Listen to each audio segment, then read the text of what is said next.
And next week, 24th of February, marks the first anniversary of Russia's invasion of Ukraine, an invasion and an ongoing war which has resulted in not alone consequences for that country, but of course for the rest of Europe.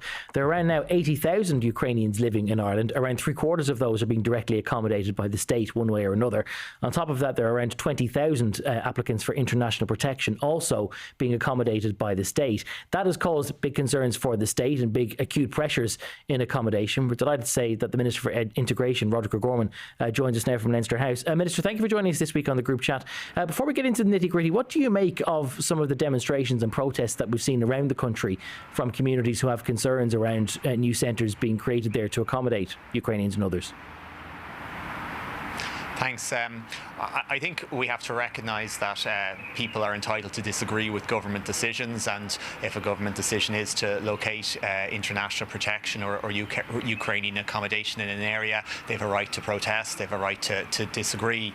But I think we have to look at the overall scope of some of the instances over the last number of weeks, and some of them go far beyond protest, and some of them have clearly been, generated or promoted online by sources online that are looking to promote explicitly, racist motivations. We've seen attacks on healthcare professionals, on non-Irish healthcare professionals over the last number of weeks. We've seen attacks on non-Irish students over the last number of weeks. So I think it's important that we don't conflate legitimate disagreement with government protest over some of the very nasty, some of the very hate-filled rhetoric and hate-filled actions that have taken place as well. And just one last point, I think it's also important to remember that while those protests have been going on all over Ireland, there are communities who are welcoming new arrivals, be they from Ukraine, be they in the international protection. There are Friends of Direct Provision centres, there are, Town Says Welcome happening all over Ireland as well, and that's continuing to happen, and in areas that's grown even more so since as a response to some of the more negative rhetoric that we've seen. You mentioned the distinction between legitimate anti-government protest and other more racially motivated concerns. To what degree are protests legitimate? Is it legitimate, for example, for communities to have some concern that they don't already have the civic resources, they don't have enough school spaces, GPs and the like to cater to the existing population, let alone more coming in? Is that a legitimate concern? I think communities are entitled to raise issues and raise them in a traditional way, whether it's engaging with their local representatives, whether it's making a protest. Those sort of actions are legitimate. I would also point to the fact that the government are acting to address those concerns where we can.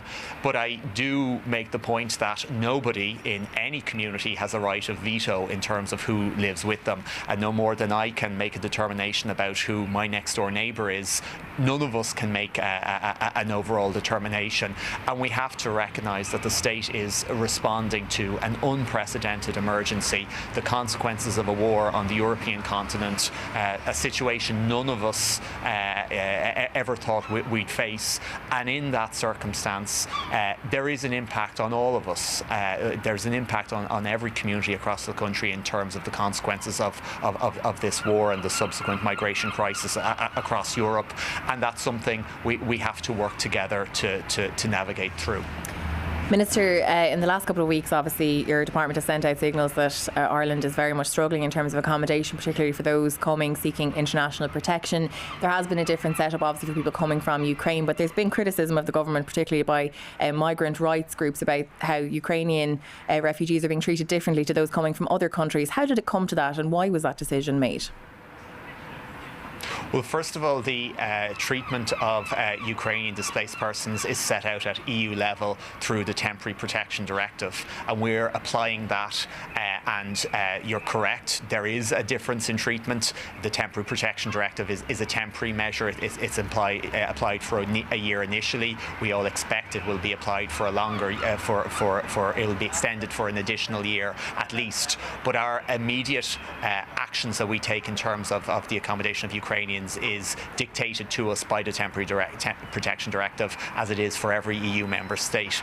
On the other side, in terms of our procurement of accommodation, in terms of getting beds, in terms of getting accommodation for Ukrainians and international protection applicants, I've indicated previously that it is harder to get accommodation for international protection applicants. The private sector, and as we know, we've had to rely substantially on the private sector in terms of serviced accommodation, in terms of hotels and guest houses. We've had to rely on that in Ireland because we have the existing housing crisis, and we have found it more difficult to secure accommodation for international protection applicants through that process than it is for Ukrainians. And ultimately, where you're contracting with a B&B, you're contracting with a guest house, the department has to, the department, if it wants to get the accommodation, it has to accede to the views of the private vendor. Do you agree with that directive, Minister, that it should be, that there is a priority there for Ukrainians? Do you agree with that? Do you think that's morally right? Because some migrant rights groups say that is plain racist. Well, first of all, we're providing shelter and safety in Ireland for everybody through those applying for both Ukraine and in the international protection process. Right now, as you know, we have a real difficulty in securing adequate accommodation for those in the international protection process. That's not something I want to see happen. That's not something the government wants to see happening, and that's why we're acting to try and secure additional accommodation. That's not going very well, though, Minister, is it? I mean, you wrote to your government colleagues. They haven't come back with anything tangible. Is that acceptable? I mean, that is a number of weeks ago that you wrote that letter, and for none of the departments and their agencies to come back with anything on a decent scale is pretty damning, isn't it? This isn't a good job the government is making of this. Well, first of all, it's not right to say no one's come back with anything. We've secured accommodation through the Department of Defence in a former barracks, and the Department of Defence are working with us now to secure additional emergency accommodation in another barracks. But you are right in saying government has to do more. All of us have to do more across government, across the state, to make sure we're not in a situation where people in the international protection process, where we're not able to offer them accommodation. You do have to look at this in context. We are as Gavin spoke to earlier on, we're in the context where we as a state are accommodating 75,000 people, where this time last year we were accommodating 7,500. That's a massive increase in scale. That increase in scale in terms of the provision of emergency accommodation has never been undertaken before in the history of the state. But I understand that's of no comfort to somebody who today we're unable to provide accommodation for.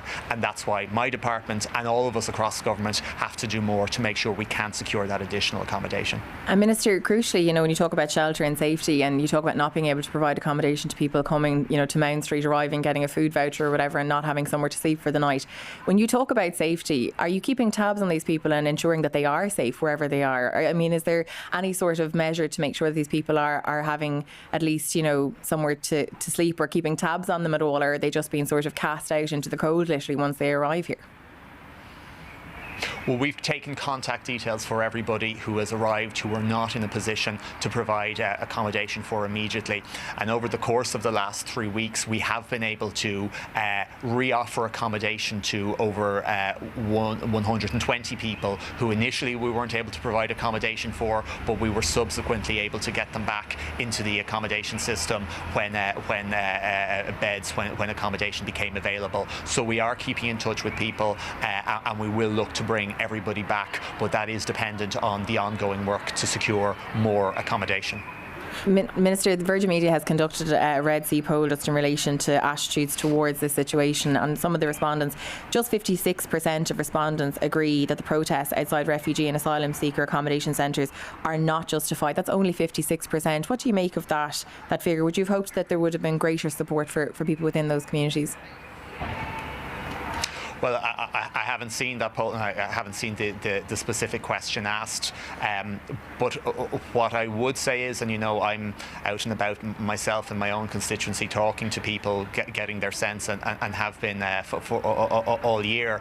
And I do believe people in Ireland recognise that we have an obligation. I think we've a legal obligation. We've spoken about that earlier on. But I think we also have a moral obligation in responding to both the consequences of the war in Ukraine, but also the consequences of other wars. And I think because maybe the suffering of the people of Afghanistan following the Taliban takeover, or the suffering of the people of Syria in terms of the ongoing civil war there, I think maybe because they're not the top line news item anymore, you know, sometimes people have busy lives, people forget the fact that there are people fleeing wars, fleeing brutal dictatorships across the Middle East, across North Africa, and it is those people who are arriving into the international protection process. And just on that final note, Minister, when you mentioned people coming from other regions, are we likely to see the prospect of people who have been displaced by the earthquake in Syria and Turkey needing to be accommodated in countries like us? Well, in terms of being able to apply under international protection, that is someone fleeing war, fleeing conflict, fleeing persecution, rather than fleeing a natural disaster. But what I will say is Ireland has and continues to accommodate Syrian refugees through the Irish Refugee Protection Programme. A couple of hundred Syrian refugees would have been accommodated over each of the last 3 years.